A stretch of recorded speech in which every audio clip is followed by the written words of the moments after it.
Okay, so what I'd like to talk about today, we already asked you to add Pixlr app to your Chromebooks yesterday.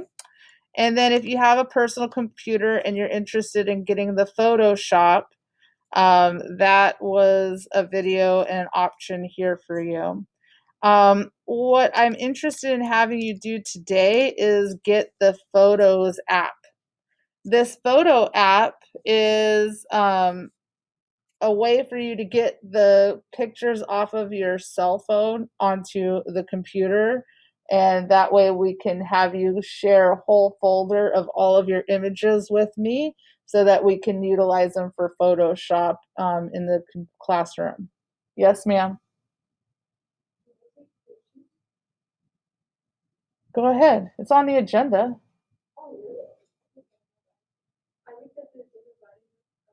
All right, I'm sorry. So back to what I was talking about. Um, I want to see hundreds and hundreds of pictures from you guys. And so you can create a folder and you can share your photographs with me that way because the Photoshop doesn't seem to work with the images I try to drag from your slideshows. And so this is the best way I can do it for you. And I'm going to show you an example. I'm going to ask for somebody to make a video on how to create a folder full of images that you can share. McKenna, I'll ask you to do that. Yay. Um, because I'm not doing it from a Chromebook. So Cindy Barajas, could you also make a video for me and share? Because I have students from last period that were struggling with this. So anyways, yesterday or the day before, she didn't email me, she shared with me a folder. And it was right here. And it says AP Art Dynamic Photographs Cindy Barajas. I was able to open it.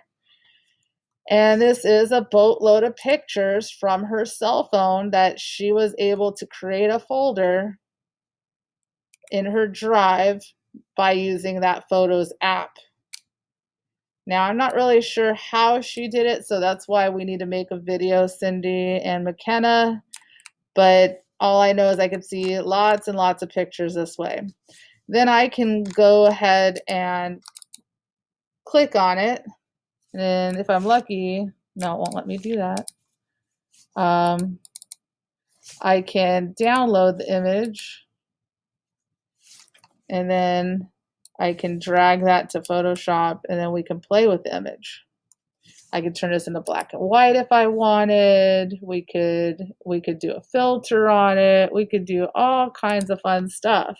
But I was unable to do that when it was on the slideshows. The slideshow is just showing me that you've done all these different types of shots, but you should continue to take pictures, and this should never end because the more photographs you take and the more different dynamic photographs, the stronger of an artist, photographer you're going to become. A lot of you are not, getting close enough with your camera lens. Remember, if we're planning on drawing foreshortened, we're planning on drawing zoomed in objects and different symbolic pictures that you may have. But if they're too far away, then that's not going to be interesting. And it's not going to be, if you don't care about the image, then you're not going to do a good job making it an art piece. Okay. So that's really important. I'm going to go ahead and show you that you can do some cool filters. I always do the third filter gallery right here. Let me zoom out here. You do all kinds of weird stuff to your photographs with Photoshop. I have Photoshop in the classroom, but if you have a computer on your own, you can watch the tutorial from yesterday and get Adobe Photoshop and Illustrator on your own personal computer. So you could do all kinds of things and play with it. I'm going to cancel this for now, and I'm going to go ahead and stop. Once you guys have all of this, I'm going to teach you guys how to play and do some different fun exercises and things for art pieces. I'm going to go ahead and not save that. Oh, this is a piece that we played with earlier, and this was in full color. We turned it to black and white. Then we made it grainier. Let me show you it larger. And then we used a color to show a mood of how she's feeling. And it's a series of 3, and that's going to be her art piece because they want to see how you're changing something and evolving it. They want to see a revision in your artwork.